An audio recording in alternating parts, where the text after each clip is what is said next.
discovered in England in the mid-1500s, giving birth to the pencil industry. In 1795, a French chemist invented a new type of pencil lead, made of graphite powder and clay fired in an oven, making it possible to produce leads with different hardness.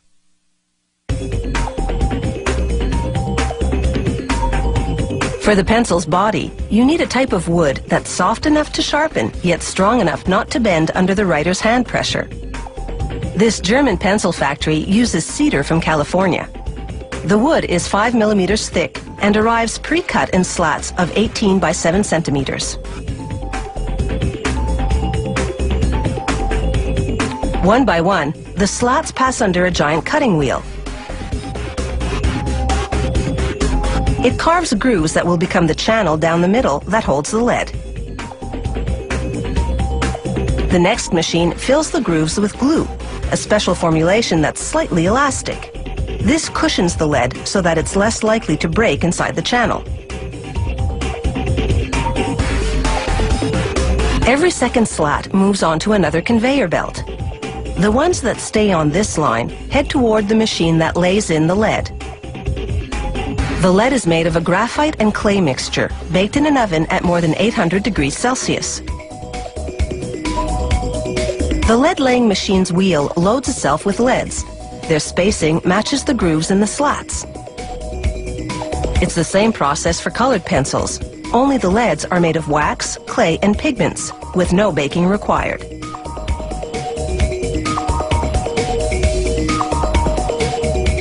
Now for the slats that move to that other conveyor belt. An automated arm flips each one over, slides it across a glue applicator, then drops it onto a leaded slat on the other conveyor belt.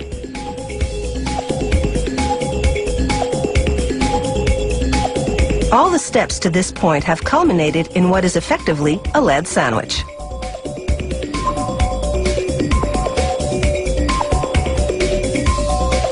Now a plunger squeezes those sandwiches together with a full ton of pressure.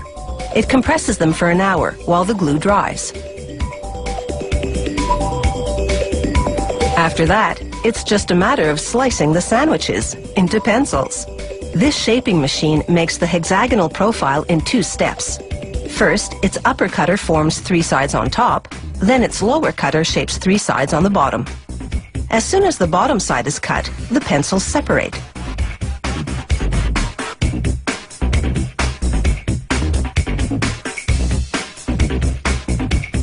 A worker pulls a sample pencil from each batch coming off the line and manually sharpens it to spot check lead quality. Then he applies force to the tip until it breaks. For a pencil to pass this strength test, it has to withstand at least 2 kilograms of force. Now it's time to dress that bare wood. One at a time, the pencils shoot through a device called a lacquering head. It coats the wood in paint, yellow in this case. It takes 4 coats of paint to completely hide the wood grain. A 5th lacquering head paints a black stripe, this company's trademark. Then a 6th head seals the paint job with a transparent lacquer. From the paint line, the pencils make their way to a stamping machine. At an astounding rate of 500 pencils a minute, the machine heat transfers foil lettering from a plastic film to the painted wood. Last stop, the rubber tip assembly machine. First, it squeezes the top of the pencil to slide on an aluminum ferrule. Then it inserts a rubber eraser into the ferrule's other end and squeezes that tight. European-style pencils have a painted cap instead, the color indicating how hard the lead is. After a coat of transparent sealer, the pencils take a series of dips in the first color, then once that dries, in the second color. The final coat is a high-gloss lacquer. The pencils are finally ready to roll across a grinding drum for sharpening.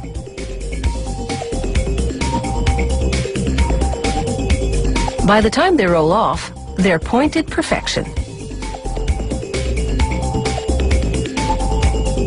Looking as good as they perform, today's pencils sure have the